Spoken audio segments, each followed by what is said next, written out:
ಸ್ನೇಹಿತರೆ ನಮಸ್ಕಾರ. ಒಂದ್ಸರಿ ಏನಾಯ್ತು, ಒಬ್ಬ ಸಾಧು ಒಂದ್ ಮನೆಗೆ ಭಿಕ್ಷೆ ಬಿಡಕ್ ಹೋದ್ರು. ಆ ಮನೆ ಹೊರಗಡೆ ನಿಂತ್ಕೊಂಡು ಭಜನೆ ಮಾಡಕ್ ಶುರು ಮಾಡಿದ್ರು. ದೇವರ ಪ್ರೇಯರ್ಸ್, ಭಜನೆ ಬಹಳ ಸುಶ್ರಾವ್ಯವಾಗಿ ಹಾಡ್ತಾ ಇದ್ದಾರೆ. ಆ ಒಳಗಡೆ ಇದ್ರಲ್ಲ ತಾಯಿ, ಅವರು ಭಿಕ್ಷೆ ಹಾಕ್ಬೇಕು ಅಂತ ಭಿಕ್ಷೆ ಇಟ್ಕೊಂಡು ಹೊರಟ್ರು. ಈ ಭಜನೆ ಕೇಳಿ ಮನೆ ಒಳಗಡೆನೆ ನಿಂತ್ಕೊಂಡ್ರು. 5 ನಿಮಿಷ ಆಯ್ತು, 10 ನಿಮಿಷ ಆಯ್ತು, ಇವರು ಭಜನೆ ಮಾಡ್ತಲೇ ಇದ್ದಾರೆ, ಪ್ರೇಯರ್ಸ್ ಮಾಡ್ತಲೇ ಇದ್ದಾರೆ. ಈ ತಾಯಿ ಬರೀ ಆ ಭಿಕ್ಷೆ ಇಟ್ಕೊಂಡು ನಿಂತಿಯಾಳ.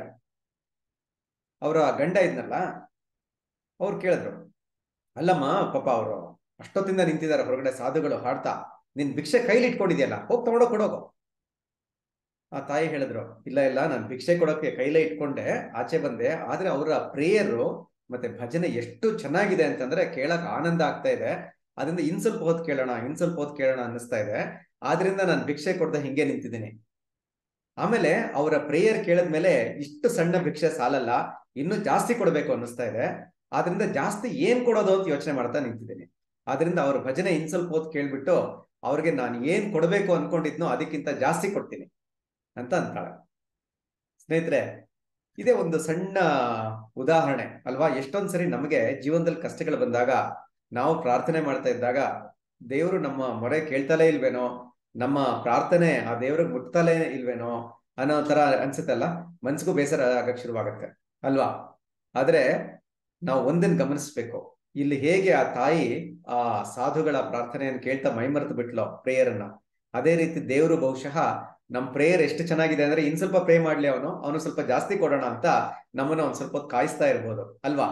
ಆದ್ರಿಂದ ನಮಗೆ ಕಷ್ಟಗಳಿದ್ದಾಗ ಪ್ರೇಯರ್ ಮಾಡಿದಾಗ ನಮಗೇನು ಪ್ರತಿಫಲ ಬರಲಿಲ್ಲ ಅಂದ್ರೆ ತಕ್ಷಣ ಬೇಸರ ಮಾಡ್ಕೊಳ್ಳೋದು ಬೇಡ.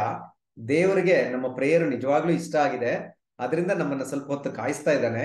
ಕಾಯಿಸಿದ ನಂತರ ನಮಗೆ ಏನು ದಕ್ಕಬೇಕಿತ್ತೋ ಅದಕ್ಕಿಂತ ಹೆಚ್ಚಿನದನ್ನ ಅವನು ಕೊಟ್ಟೆ ಕೊಡ್ತಾನೆ ಅನ್ನೋಂತ ಒಂದು ನಂಬಿಕೆ ನಮ್ಮಲ್ಲಿದ್ರೆ ನಾವ್ ಯಾವಾಗ್ಲೂ ಸಮಾಧಾನ ಆಗಿರ್ಬೋದು ಅಲ್ವೇ? ಹಾಗೇನೆ ಏನಾದ್ರು ತೊಂದರೆಗಳು ಬಂದಾಗ ಆ ಪ್ರೇಯರ್ ಮಾಡೋದನ್ನ, ಭಜನೆ ಮಾಡೋದನ್ನ ನಿಲ್ಸೋದು ಬೇಡ ಅಲ್ವಾ? ಯಾಕೆಂದ್ರೆ ನಮಗೆ ಕಾಲ್ನಲ್ಲೋ ಕೈನಲ್ಲೋ ಏನಾದ್ರೂ ನೋಯ್ತಾ ಇದೆ ಅಂದಾಗ ಉಸಿರಾಡೋದನ್ನ ನಿಲ್ಸೋದಿಲ್ಲ ಅಲ್ವಾ? ಉಸಿರಾಡ್ಲೇಬೇಕಲ್ಲ. ಹಾಗೆ ನಾವು ಬಹಳ ಪ್ರೀತಿಯಿಂದ, ಭಕ್ತಿಯಿಂದ ಪ್ರೇಯರ್ ಅನ್ನ, ಭಜನೆಯನ್ನ ಮಾಡ್ತಲೇ ಇರೋಣ. ಆ ದೇವರು ಸಹನೆಯಿಂದ ನಮ್ಮ ಪ್ರೇಯರನ್ನ ಕೇಳಿಸ್ಕೊತಾ ಇದ್ದಾನೆ. ನಮ್ಮ ಪ್ರೇಯರು ನಿಜವಾಗ್ಲೂ ಅವನಿಗೆ ಇಷ್ಟ ಆಗ್ತಿದೆ ಅಂತ ಭಾವಿಸೋಣ. ಆದ್ರಿಂದ ಪ್ರೇಯರ್ ಮುಗಿದ ನಂತರ ಸ್ವಲ್ಪ ಹೊತ್ತು ಕಾಯಿಸಿದ ನಂತರ ನಮಗೆ ಅವನು ಏನು ಕೊಡಬೇಕು ಅಂತ ನಾವು ಬಯಸ್ತಾ ಇದ್ವೋ ಅದಕ್ಕಿಂತ ಹೆಚ್ಚಿನದನ್ನ ಅವನು ನಮಗೆ ಕೊಟ್ಟೇ ಕೊಡ್ತಾನೆ ಅಲ್ವೇ? So thank you so much for listening. Thank you.